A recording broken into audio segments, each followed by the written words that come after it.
بسم اللہ الرحمن الرحیم۔ السلام علیکم ورحمۃ اللہ وبرکاتہ۔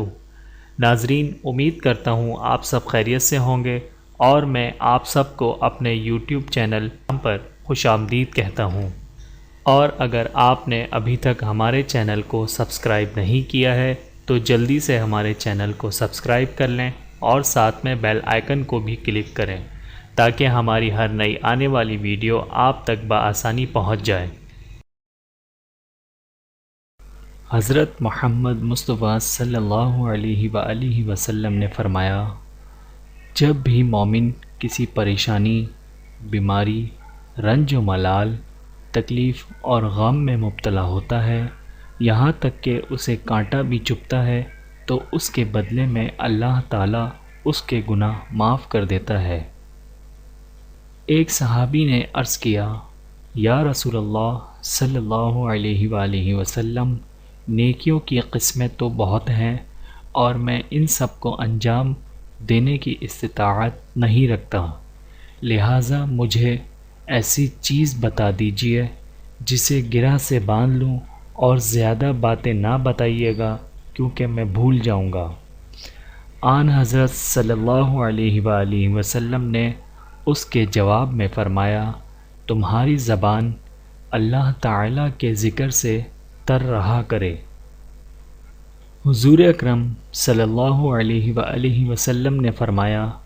دنیا 4 شخصوں کے لیے ہے، ان میں سے ایک وہ بندہ ہے کہ اللہ تعالیٰ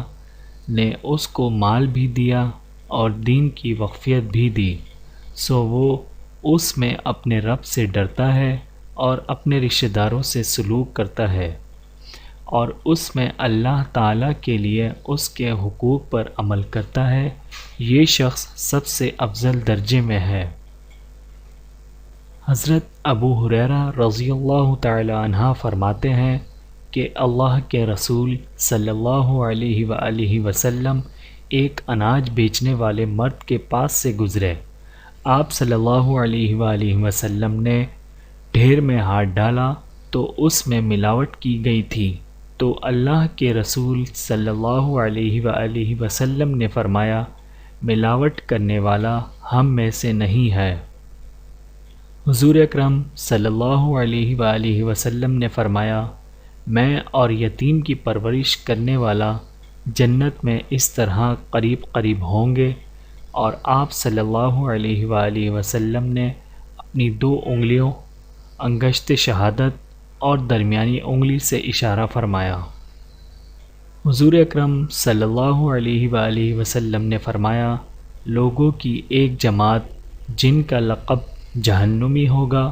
حضرت محمد مصطفیٰ صلی اللہ علیہ وآلہ وسلم کی شفاعت پر یہ لوگ دوزخ سے نکل کر جنت میں داخل ہوں گے۔ حضور اکرم صلی اللہ علیہ وآلہ وسلم نے فرمایا، بلا شبہ اللہ تعالی ہر نگران سے اس کی ذمہ داری میں دی ہوئی چیزوں کے بارے میں پوچھیں گے کہ اس نے اپنی ذمہ داری کی حفاظت کی یا اسے ضائع کیا، یعنی اس ذمہ داری کو پورے طور پر ادا کیا یا نہیں۔ نبی کریم صلی اللہ علیہ وآلہ وسلم نے فرمایا، ہر بیماری کی دوا ہے، جب وہ دوا بیماری پر پہنچتی ہے تو اللہ تعالیٰ کے حکم سے شفا ہو جاتی ہے۔ حضرت ابو ہریرہ رضی اللہ تعالی عنہ فرماتے ہیں کہ رسول اللہ صلی اللہ علیہ وآلہ وسلم یہ دعا مانگا کرتے تھے،